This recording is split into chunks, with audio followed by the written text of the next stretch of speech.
Ahead on NCBA's Cattleman to Cattleman. On this week's special edition of NCBA's Cattleman to Cattleman, we head to South Central Montana to learn more about NCBA President Bill Donald. Plus, former presidential advisor Karl Rove talks about issues facing cattlemen in 2011. And now, a special edition of NCBA's Cattleman to Cattleman with host Kevin Oxner. Hello and welcome to this week's special edition of NCBA's Cattleman to Cattleman. I'm Kevin Oxner, and we're coming to you from the 2011 Cattle Industry Annual Convention and NCBA Trade Show in my own backyard of Denver, Colorado. Thanks for joining us. Topping this week's cattle industry news, despite the cold temperatures in Denver, the annual meeting was a big success. Over 5,500 attendees made it to the Cattle Industry Annual Convention and NCBA Trade Show to meet with their fellow cattlemen and discuss a variety of important issues facing the beef industry. Among the top issues covered were trade and the continued efforts to open the Asian markets, environmental regulations, and GIPSA, the Grain Inspectors, Packers, and Stockyards Administration proposed rule, which if implemented, would affect how producers market their cattle. We'll continue to bring you updates on these issues over the coming weeks. As 2011 gets into full swing, the staff of the National Cattlemen's Beef Association have some big goals set for the upcoming year. And joining me in the set today is Forrest Roberts, CEO of NCBA. Welcome to the show, Forrest. Thanks, Kevin. Thanks for having me. Well, tell us a little bit about some of the key takeaways of this year's meeting. Kevin, we had a great convention in Denver the entire week. You know, we started the week with a little bit of a curveball from Mother Nature that obviously was completely out of our control, but we came right at almost record attendance. So we had right in the neighborhood of 6,000 cattlemen from across this entire country that convened here in Denver. And I really think that you had a spirit of optimism that was really exhibited throughout the entire week. One of the things as a staff of the National Cattlemen's Beef Association, our goal was to create an experience of a lifetime each and every day of the week. And I feel very comfortable that we were able to do that. People had an opportunity to come in, and first they had the opportunity to really gain a lot of insight through a lot of our educational programs. They had an opportunity to learn more about how they can make their operations more effective or more efficient. And ultimately, we hope what they gain from that knowledge is really the opportunity to make their operations more profitable. They also had an opportunity to really engage throughout the policy-making process, as well as through some of the plans that were being developed about how we grow demand for beef here in this country and abroad. And last but not least, they were able to network with some of those relationships they established and have a little fun with a little bit of entertainment as well. So all in all, we felt like we had a great week in Denver, and one of the big outcomes was really bringing forward a new beef industry long-range plan that really set the stage for where we want to go in this industry over the next 3 years. You created a lot of excitement, a lot of momentum during the week at convention. Now, what's ahead for 2011? We know 2011 is going to be a phenomenal year. We have started off in a way that we're anchoring back to this beef industry long-range plan that I just referenced that was brought forward this week. So as an organization, now our next step is to figure out, okay, how does NCBA as an organization plug into this massive beef industry long-range plan, and how do we begin to implement that? So that's going to be some of our very, very next steps. And as we look at that, I see really three things that as a team and as an organization we're going to be doing. Number one, we're going to be really focused on promoting beef and modern beef production here in this country. We have to promote and defend all at the same time. So it's kind of like that team that's playing offense, but also defense at the same time. We're also going to be focused on all of you out there watching this program this evening, you as owners, you as members. How do we add more value to the services and to the value that we bring to you as a member of NCBA? And if you're not a member of NCBA, we need you to be a member of NCBA to really capitalize on this value. And then, you know, last but not least, Kevin, we're going to have an opportunity as a team to reflect inward to say, as an organization, how do we be more effective? How do we improve our decision-making processes? How do we entrust that dollar that you give us to use it and invest it in the most effective way on your behalf? So those are the three things we're going to be really, really zeroed into as we come out of our convention and begin to implement this plan. Well, you continue to make changes within the organization to adjust to and capitalize on what's going on in the industry around us. Where do you see the organization a year from now? You know, Kevin, that's a really good question. As an organization, we've had an opportunity to really come into what I would call a growth phase. 2011 is all about growth, and if we do our job of really staying true to the principles of this organization and also the purpose that was established of earning the right every day to be a trusted leader and definitive voice of the U.S. beef industry, there's no doubt in my mind that we will achieve these lofty goals that we've set. So we're going to stay grounded to our principles and focus on our purpose of this organization, and we're going to deliver results like this industry has never seen before. Well, thank you so much for all your energy and leadership. Thank you, Kevin. If you're interested in becoming a member of the National Cattlemen's Beef Association, call us at 1-866-USA-BEEF or visit us at beefusa.org. What are the biggest challenges facing the Obama administration? That's just one of the questions former presidential advisor and keynote speaker Karl Rove covered during this year's meeting in Denver, and I had the chance to ask him a few additional questions. I'm here with one of the headline speakers of this year's convention, Karl Rove, senior advisor to President George Bush. Karl, thanks for coming to the convention. Yeah, well, I wouldn't miss it. You know, quick question for you. New year, new Congress. What's ahead in 2011? Well, we're likely to see a lot of work on spending, and we're likely to see a lot of work on the budget and a lot of fire and fury about it. But it's not clear exactly how much bipartisan action we're going to have. That requires presidential leadership. And I think the President's State of the Union speech was a missed opportunity to set a tone for cooperation on spending and the big issues we face. And what about the next 2 years of the Obama administration? What can we expect, especially as it relates to trade and regulation? Well, trade is one of the rare good moments of bipartisanship. The President has come around on the Colombia, South Korea, and Panama trade deals, and we're likely to see some action in Congress this year on it. I suspect we'll see it sooner rather than later, that is to say in 2011 rather than 2012, and that's good for the country. Look, we're 5% of the world's population, and we can't maintain ourselves as a wealthy, affluent, prosperous country by taking in each other's laundry or selling each other beef. We got to sell stuff around the world. Absolutely. But here in the United States, still consume a lot of our beef, and the economy is a critical issue. Yeah. Continue to hover around 10% unemployment. When can we expect that to change? Well, the Federal Reserve says that unemployment will still be above 8% in all likelihood by the end of 2012. We got to put our fiscal house in order. The question of the economy, look, we tried stimulating. We spent $862 billion in a stimulus bill. Unemployment, which was supposed to plummet from nearly 10% to under 8% by the summer of 2009, still hovers at 9.5%. So maybe that idea of the government trying to spend its way to prosperity doesn't work. I think American people have come to the realization we need to put our fiscal house in order to guarantee our prosperity. The way to get the economy growing again is to restrain spending, keep taxes low, and have a regulatory environment in which people can invest and follow their dreams. And what about the 2012 election? Give us your thoughts. Yeah.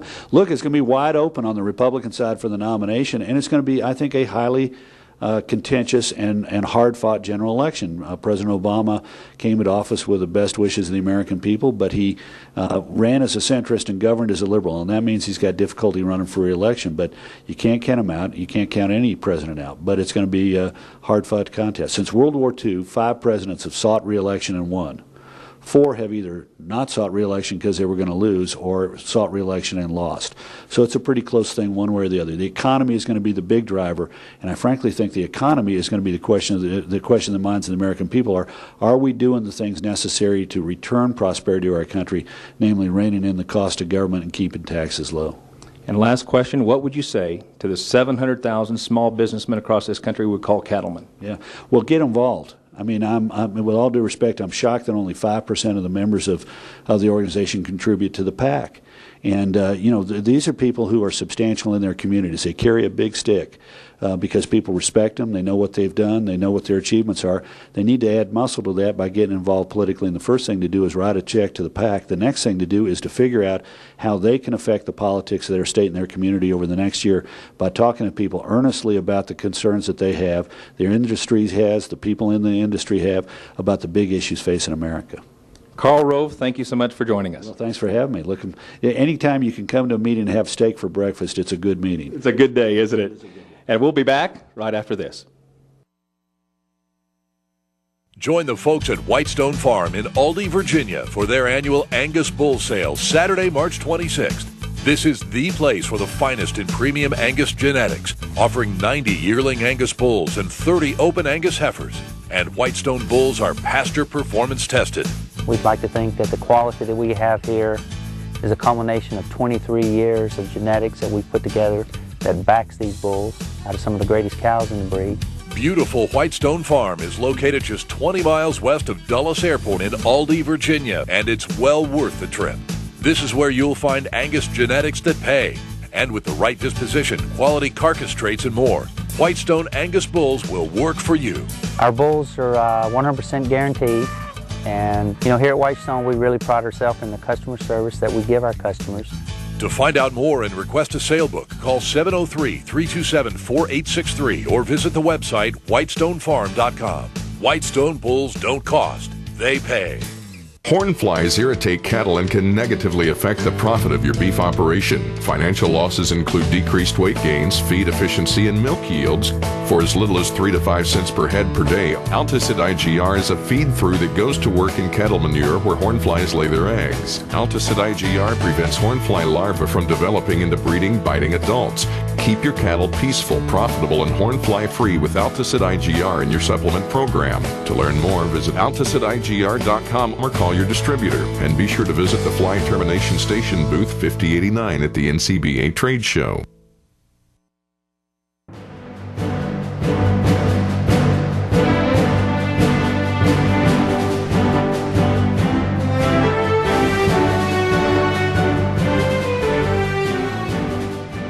Welcome back. 300 days. That's how much time NCBA President-elect Bill Donald is expecting to spend on the road this next year, meeting with fellow cattlemen and cattlewomen. And during this busy time, family support will be vitally important to keep up with the day-to-day operations on his own ranch. Cattleman to Cattleman reporter Brian Baxter traveled to South Central Montana to learn more about this year's NCBA president.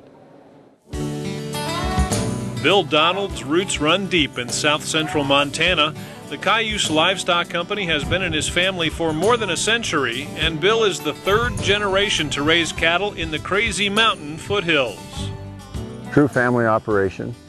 The outfit was started by my grandfather about 100 years ago. We had celebrated our centennial last year, so we're very proud of that.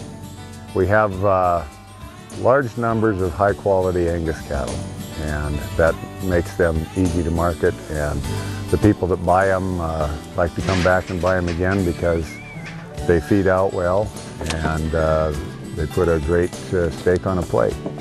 We're cow-calf mainly, but we do stockers, keep most of our calves over to yearlings, kind of gives us flexibility.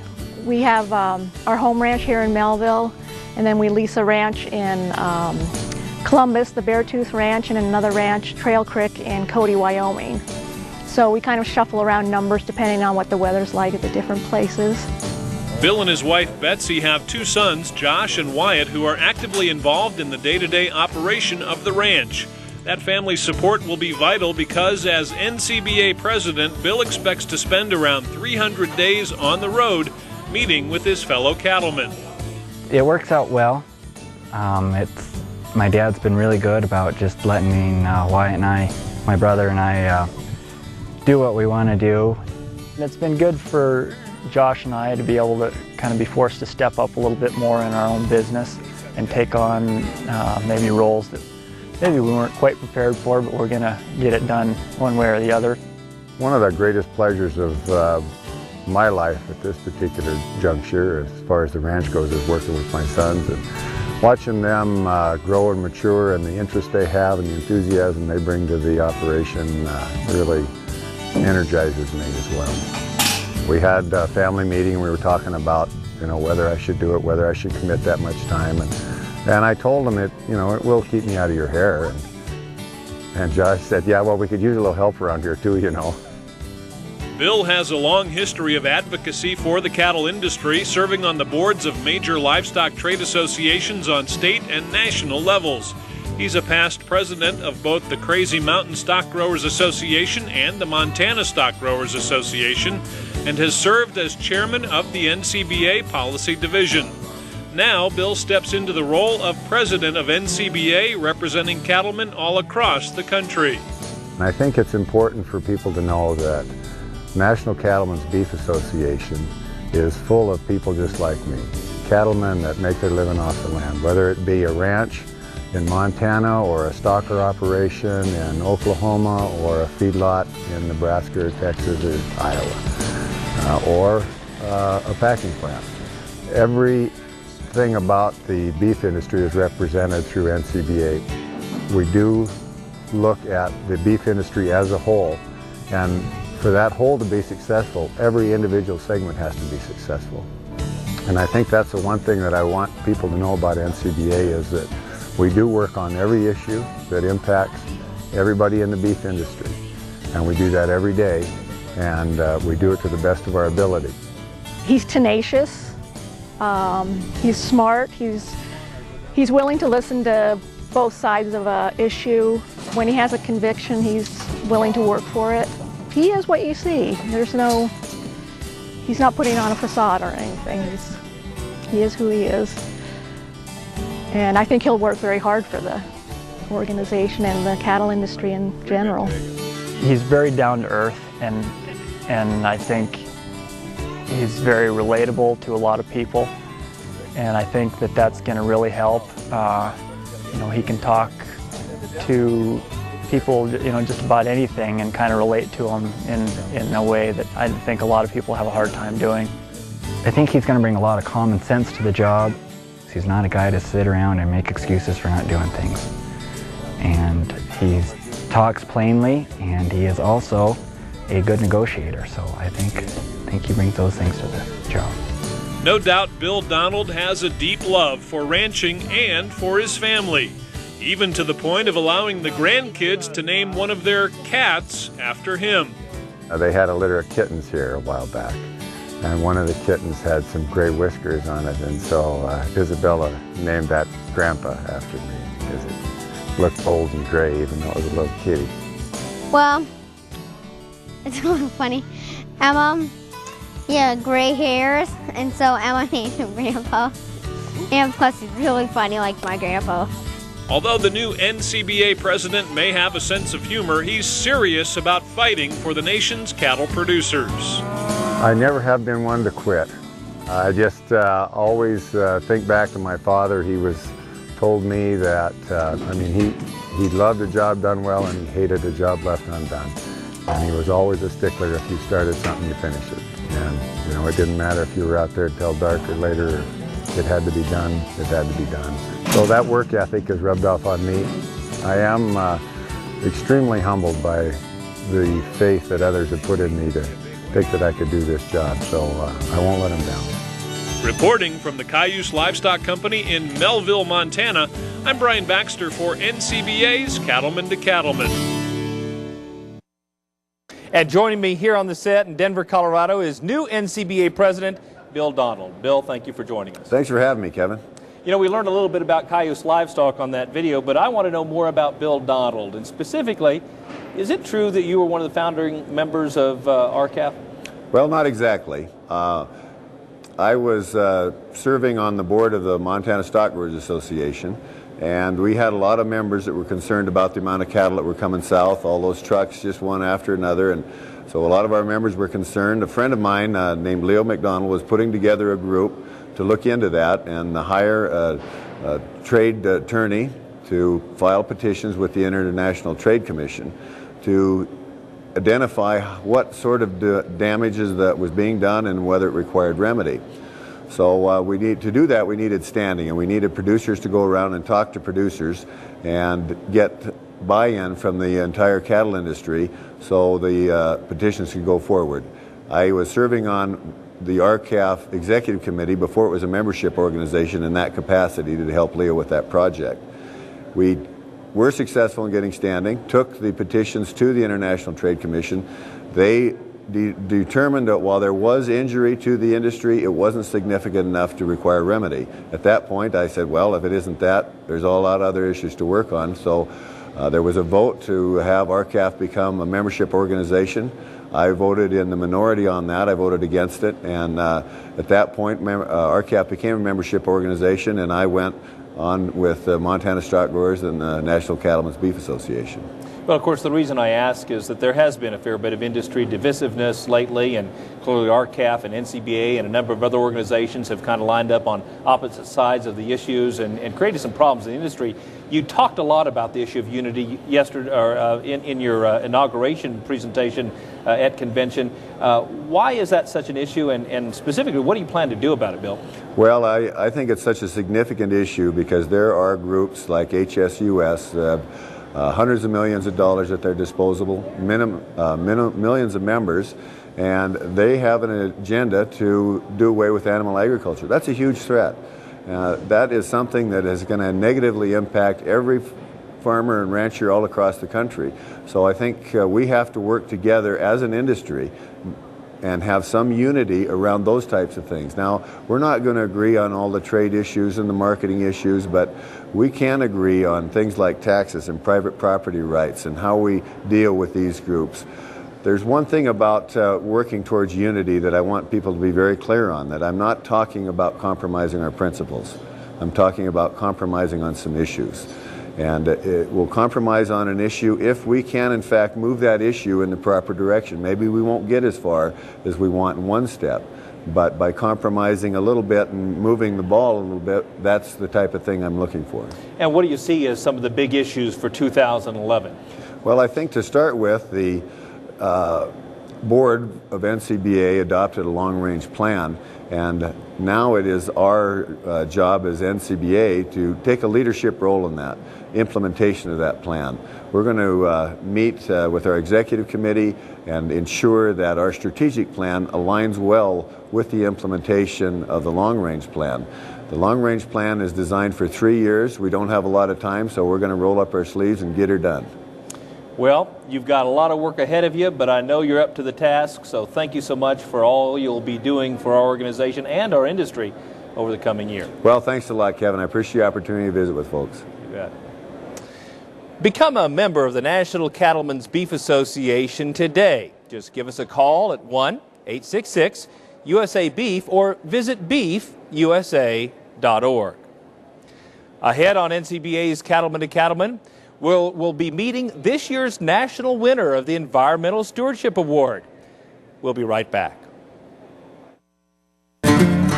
Draxxin, clearly cattlemen's #1 choice to fight BRD. Here's why.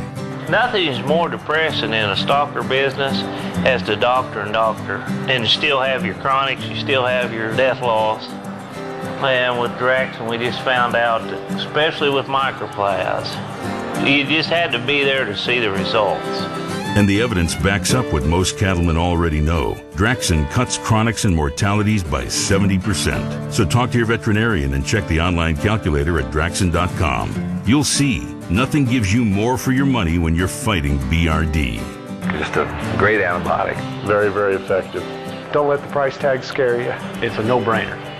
You just use it. Do not use in female dairy cattle 20 months of age or older. Do not use in calves to be processed for veal. Draxxin has a pre-slaughter withdrawal time of 18 days. Please visit Draxxin.com or call 1-888-DRAXXIN for more information.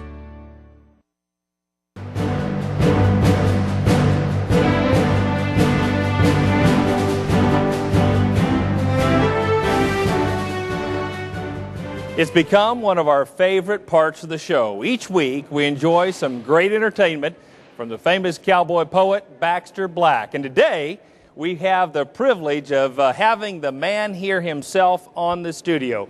Welcome, Baxter, to the show. Great, Scott. Thank you, Kevin. What a pleasure to be here. I'm wearing my seatbelt, ladies and gentlemen. The excitement here this morning is just hard to contain, isn't it? It is. We have a crowd out in front of us here. We're at the big convention hall in Denver. Fight the crowd back. Fight them back. They've actually we expect them to start clapping any moment now. That's right. It's just like looking at those pictures of Egypt. Well, hey, Baxter. A lot of those people are armed. They're coming our way, Kevin. that would be a problem. I have a question for you, Baxter. You know, last time we were together, I asked you where you got your material, and then a couple weeks later, I read an article about a question that a reporter asked you about the future of the livestock industry or the cattle business that sounded eerily familiar. Well, we were in Washington, D.C., And you had graciously let me tell you a story, which is what I do, and then you put me on the spot. You said, now that the cattle market's going up and the price of grain is going up, how would you suggest that a good cattleman position himself for the future? A good question for a veterinarian, isn't it? What a terrific question. Yeah. I thought maybe he had mistaken me for, a wore-out cattle buyer or maybe a feedlot operator. These are people who keep watching that movie, The Alamo, over and over again, thinking sooner or later Davy Crockett's going to win. And he never does. No, or like the growers. I like growers, but you got to worry about people who think 10% is a good death loss. So anyway, I wrote this column. Well, and the other night, another quick question. The other night we showed your little clip again that you make, and I want to ask you how you make those clips down there in a minute, but showed that clip you made about being the cow disturber. And I'd rather be a cow disturber than a sheep flocker that you mentioned, but my wife told me this morning she had chased this cow into the barn. It was 9 degrees at home. She was starting to calve, and then she called me back 30 minutes later because cow was nervous and wasn't doing anything, so she was doing her job disturbing cows. Well, I got the idea from a great old gentleman named Ole Coleman, and he said, made the point that we're really cow molesters, which I thought maybe was a bad choice of words. But when you stop and think what we do, if we're watching our heifers, they're contently out there trying to what is the verb? Parturition, right? Parturate. Yeah, that's what they're doing. Well, I was thinking while they were just carrying it, and so we go out, and every hour or two we go out and jog them a little or disturb them, walk around, shine a flashlight in their eyes. Leave us alone. It's 2 o'clock in the morning. Or I was in the feedlot business, and here's your instructions. All right, boys, I want you to saddle up and ride into that first pen there. Make a big circle. Irritate all the cattle you can. Agitate them a lot so everyone has to get up and walk around. Those that are feeding, see if you can move them around so you can see their noses. And then ride out of that pen and go into the next one and molest them. So. And I had another question. I saw you brought Cindy with you to the show, and nice that you and Cindy can have a balmy time here in Denver, Colorado. But there's some wives that had to stay home for a lot of the folks that are here today trying to break ice and check heifers. What would you say to that other silent partner that's at home? Well, be sure and buy one of my books. No, they already have my book. So. The truth is, I'll speak for myself. I leave and I go on the road, and I'm gone for a week, and I've got a son there, and we had a daughter, and they do the chores. But when they aren't there, when they're at basketball or something, my wife, who is not a cow person and not a horse person, goes out and feeds whatever I've got in the corral and takes care of the neighbor's dog, and you just don't think about it. You better keep a hold of her. She's a good one. I'm letting her sleep in this morning as it were. Ladies and gentlemen, it's actually 3 o'clock in the morning. It is not. It's odd that they would be shooting at this hour. What'd you bring with you, Baxter? Well, I brought several different poems I could refer to in case you led me into one of them. Well, tell me what you think about consultants. I mean, there's a lot of consultants in our business. Yes, there are. A lot of consultants. Yeah. I actually was a consultant at one time. Consultant basically means you're between jobs. Right?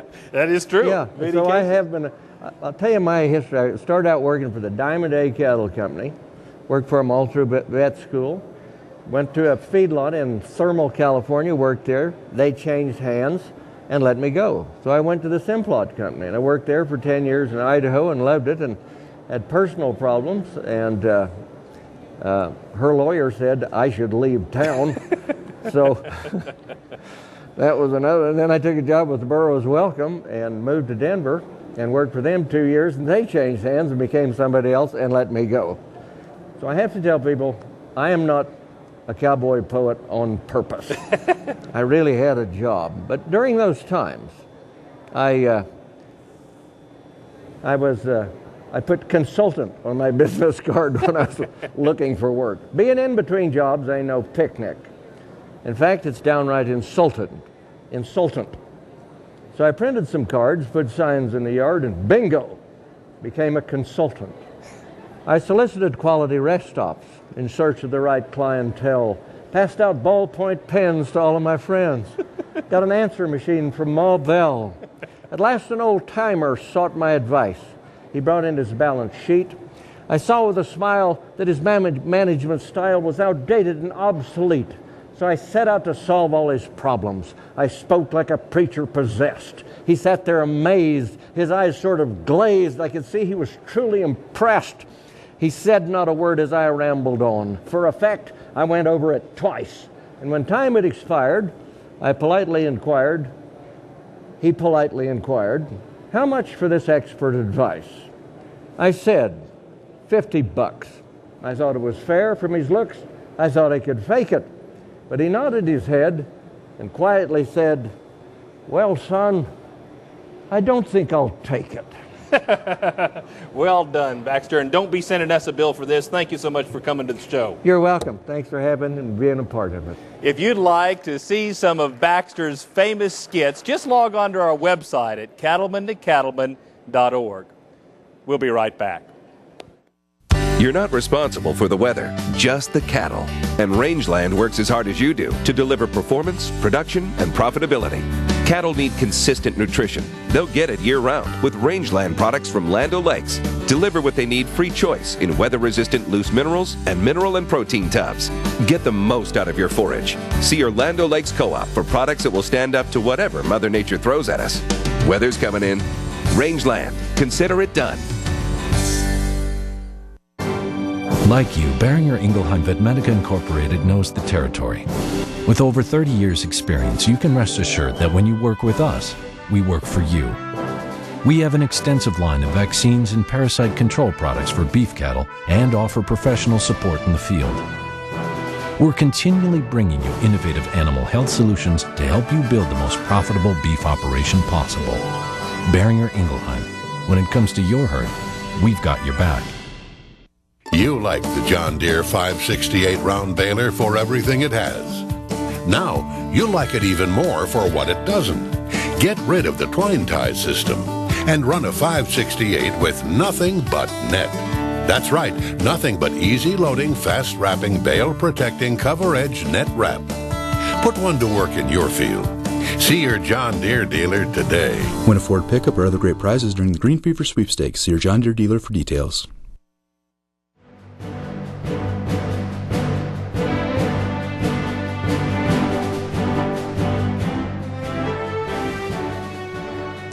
Welcome back. Each year, NCBA's trade show seems to get bigger and better.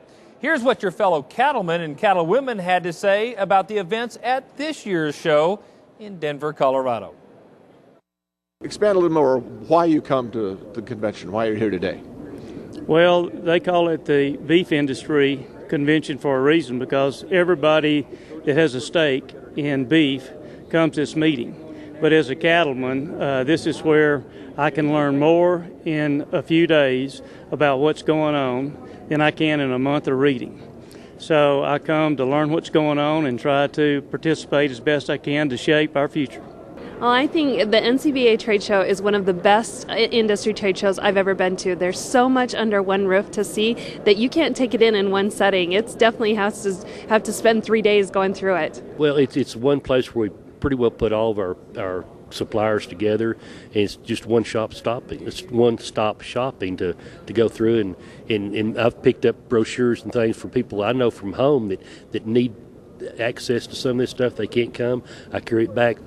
Well, actually, we come down here to get caught up and meet other industry leaders. It's actually local since we're only about 60 miles away, so can't dare to miss it. So everything's taken care of at the shop, so I head down here for the day. Well, I'm here because I'm hoping I'm going to be able to make a difference. So one of the things that I think all cattlemen need to work on is voicing their opinions and getting involved, sharing their talents so that the whole industry can benefit. The reason I come to this convention, I have a lot of people ask me back home, how can you afford to go to this convention? And my quick and simple answer is I cannot afford not to, because I get to come out of a cold winter scenario back in Iowa, and I come here and every person you meet here is successful and every person is prosperous. And that's the kind of people I like hanging around with. The 2011 meeting might be over, but plans are already in place for the 2012 NCBA Trade Show in Nashville, Tennessee. And here to talk with us about what a great time we have in store for next year is Kristen Torres, Senior Director of Trade Shows for NCBA. Kristen, thanks for coming to the show. Thanks for having me. You've had a really busy week last week, and the question becomes, what did you hear people talking about most about our trade show? Most people were saying they have had a fantastic time, and this is the show that they love to attend every year. We had a very, very good show last week. That's great. And I understand the venue in Nashville is always a really popular venue. Can you tell us a little bit about what we might have in store there? Sure, absolutely. Next year in Nashville, February 1st through the 4th, we're going to be at the Gaylord Opryland Hotel, and everybody absolutely loves that property. We'll have all the cattlemen under one roof. It's a beautiful property, and it's a great layout. And I assume we can expect Reba McEntire, George Strait, Carrie Underwood, all of them, right? Absolutely, sure. We have, actually, we do have a music theme planned for our event next year. So we'll have some big name entertainment there. We'll have a great lineup of speakers. And again, we're going to have a great trade show. It's very popular. We did sales of the trade show last week at the convention, and we're already 85% sold out. Well, that's outstanding, and I know it'll be hard to top this year, but when can people begin registering for the convention? Sure. Generally, registration opens that first part of October. We'll start sending out some information on the convention towards the end of the summer, and then in October we'll open registration and housing. Well, great job again on a wonderful convention, and we'll look forward to great things to come in Music City. Thank you so much. We'd love to see you at next year's Cattle Industry Annual Convention and NCBA Trade Show in Nashville, Tennessee. Again, February 1st through the 4th. For details, visit beefusa.org. We'll be right back. Education, networking, opportunity, and fun. That's what you'll find at the 2012 Cattle Industry Annual Convention and NCBA Trade Show in Nashville, Tennessee. Get your ticket to ride with your fellow cattlemen and women in the country music capital of the world. You'll find cutting-edge education, top-of-the-line technology, and entertainment that can't be beat. Don't miss your ticket to ride to the Cattle Industry Annual Convention and Trade Show in Nashville, Tennessee, February 1st through the 4th, 2012. For more information, visit beefusa.org. Comprehensive, practical, powerful.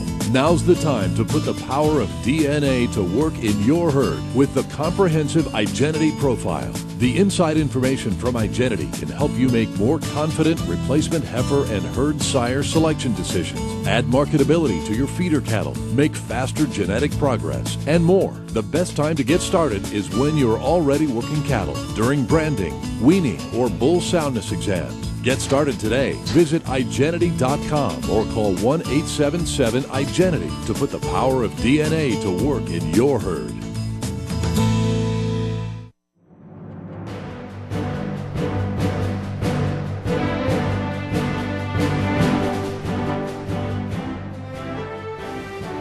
Welcome back. The Environmental Stewardship Award program is celebrating 20 years. For 2 decades, this award, given by NCBA and the National Cattlemen's Foundation, has been honoring families who work hard to improve the environment. This year's national winner comes to us from Nevada, Iowa. Reporter Brian Baxter has more.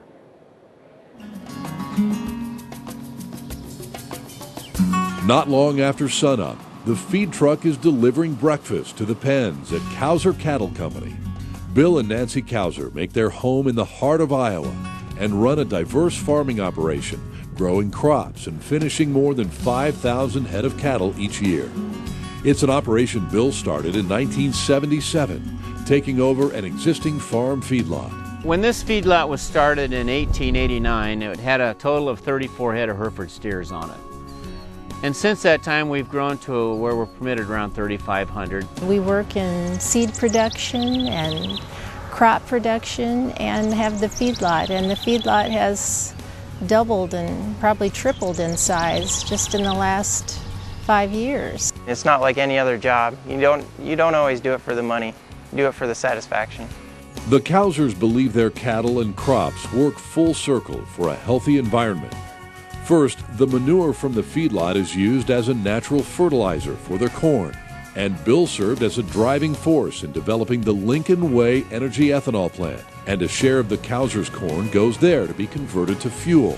At the end of the process, the distiller's dried grains are used as part of the feed ration for the cattle. It's amazing what ethanol has done for the cattle industry in the state, and also the other species too, but especially the cattle industry. When you look at the environmental stewardship between renewable fuels and livestock, it's something that fits together. It's part of that full circle operation that we have, and it's here to stay. On their cropland, the Cowsers have installed grass buffer strips and waterways to prevent soil erosion and protect streams. Berms have been built around the feedlot, and water flow is controlled to prevent any runoff. In 2004, the Cowsers volunteered to be one of the first research sites to test vegetative treatment areas and infiltration basins at the feedlot. We want to make sure that if there was ever any escape, there would be some kind of a filtration. When you look over some of those fences, we've got our VIBs where the water is gathered and it actually goes down through the natural system of cleansing. In terms of the real world, these systems have all worked. None of them have discharged manure to the water. They've all been managed properly. I think Bill is a really good example of how we can work modern farming and with good environmental stewardship. I think one of the greatest things we do when we get done is that if our season allows it, we're able to harvest those grasses off our VIBs and VTAs and actually feed them back to the livestock. So we've got a renewable system in place. The Cowsers have also been leaders in installing a mono-slope building that not only shelters the cattle, but keeps rain off that part of the feedlot. This allows for an increase in cattle capacity without compromising the performance of the vegetative treatment system.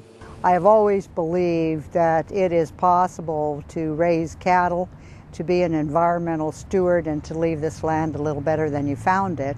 And Bill is certainly doing that. The measures he's put in place out there on his feeding operation are really very green. They're very environmentally sound, and I'm proud of the work he's doing. The technology's changed from folks like Bill Cowser that have done things differently here to be able to show that we can feed cattle outside, but we can also feed cattle under monoslopes that are done in a way that we can feed them very profitably and very environmentally friendly. The Cowsers work with Iowa's Department of Natural Resources, NRCS, and the U.S. EPA have led Bill to the state capitol and to Washington to share his expertise. In addition, the family partners with Iowa State University and others to host field days and to test new conservation practices. We've got an open door policy here, and anybody that has a question, they're always welcome. Well, they sure do a lot of things right. We think a lot of folks in Iowa do, but Cowsers are probably some of the best at it, both in the way they raise their crops and the way they take care of their cattle, as well as how open they are to people to come and look at that. We have many groups come through the feedlot in the year's time and try to show them that we are the stewards of the land and livestock, and we're doing the best job possible. Whether he's sharing the story of 21st century agriculture, managing his crops, or checking cattle in the feedlot, Bill Cowser is continually working on new ideas to keep his family operations sustainable. If you're not coming up with new ideas, trying new things around here in Iowa, you're definitely going to fall behind. So it's important to keep up on the cutting edge. Stewardship means caring enough about what you do and how you do it to not only keep yourselves safe, but keep the people around you safe, and to be able to pass it on to the next generation and have it be better than when you got there, to improve it. When you look at the word stewardship, it's something that should come naturally, that feels right. And when it's right, you know everything else is right. What a wonderful family. I had the privilege to talk to Bill and Nancy Cowser after they received the award. Let's take a look. We're here on a very chilly evening here at Invesco Field in the Mile High City of Denver, Colorado, with this year's National Environmental Stewardship Award winners, the Cowser family of Nevada, Iowa. Bill, what does it feel like to be this year's national winner? Well, it's truly an honor, but to represent the cattle industry in this fashion is really something, because this is something we as cattlemen and livestock producers do every day. Absolutely. And Tim, why don't you tell us just a little bit about what some of the things your family has done to win this award? Sure. Most recently, we've constructed a monoslope building, and our changing weather conditions in Iowa, it's very hard, to produce a consistent quality calf. And so we're kind of eliminating that weather issue, and we're getting around it in a sustainable way. Nancy, what would you tell other people that say, hey, we do this every day, but we don't know if we're really a national award or regional award winner? What would you tell other cattlemen like that? I'd say every cattleman deserves this award. I know they do. That's outstanding. And most importantly, you've got 3 generations here with you this evening. What does that mean to see this, the results of many years of sustainability and focus on the environment? Bill? Well, when you've looked at us as cattlemen, it's a family operation like every cattle industry operation is in this country. And we're just passing it on to the generations, and that's what we hope to do.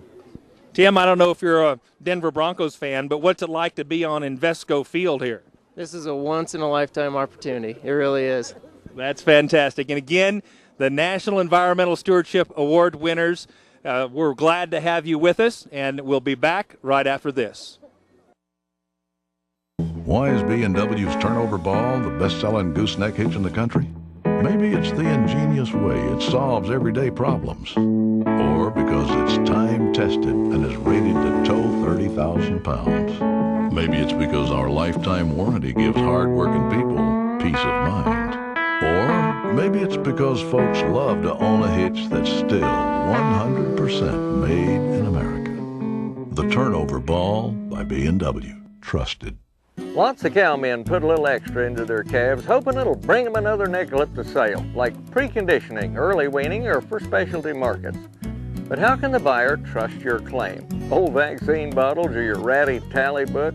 Truth is, this little green ear tag will be all you need. That's what IMI Global does, third-party verification. The seal of approval, like the nutrition label on your Twinkie. Did I say Twinkie? IMIGlobal.com.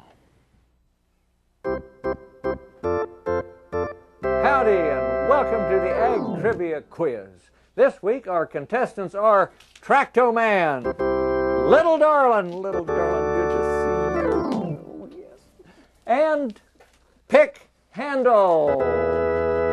I will read the subject and the multiple choice answers. When you know the right one, sound your gong. Question number 1, polled cow. A, one that is turned out near the North Pole. B, one that is raised in Poland. Or C, one that has been contacted by George Gallup.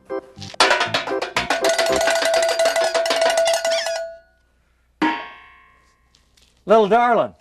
C. Yes! Let's give her a hand, ladies and gentlemen. Let's give her a big hand. Good. All right, we're going to the next one. Hog finishing equipment. A, lipstick in a sleazy bar.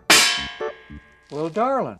A. Wow, yes! Yes, that's correct, yes! Let's hear it for Little Darlin. All right, you guys keep trying, keep trying. The next one, 2-inch ball. A bumper attachment. B, a short cry. Or C, a small dance floor. Little Darlin, you're so quick. Do you know the answer? B. That's close. C. Yes! Yes! Oh, that's so good. All right, open cow. One that is gullible to suggestion. B, the name of a new McDonald's burger. Or C, instructions for doing a cesarean section.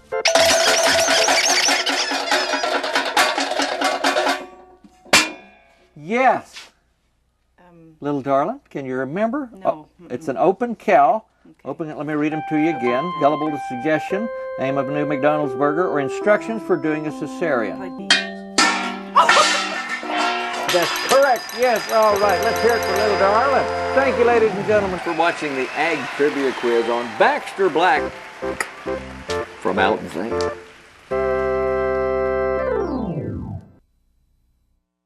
Looks like Pat Sajak's got some new competition. Thanks, Baxter. We'll be right back.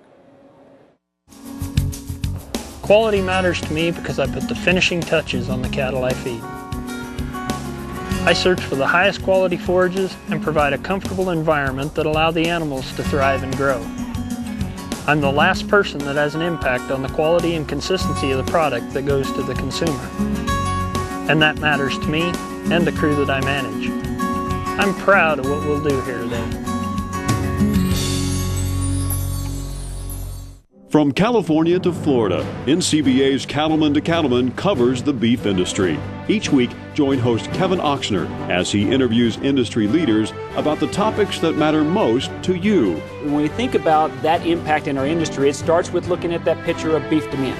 NCBA's Cattleman to Cattleman, a television show by cattlemen for cattlemen, Tuesdays at 8:30 p.m. Eastern on RFD TV or anytime at cattlemantocattleman.org.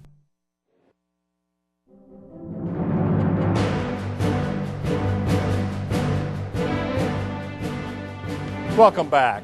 Legacy Photos is one of our favorite parts of the show, and this week we're taking the opportunity to honor 2010 NCBA President Steve Fogelsong. Let's take a look.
And I want to say a big thank you to Steve for all of your hard work this past year.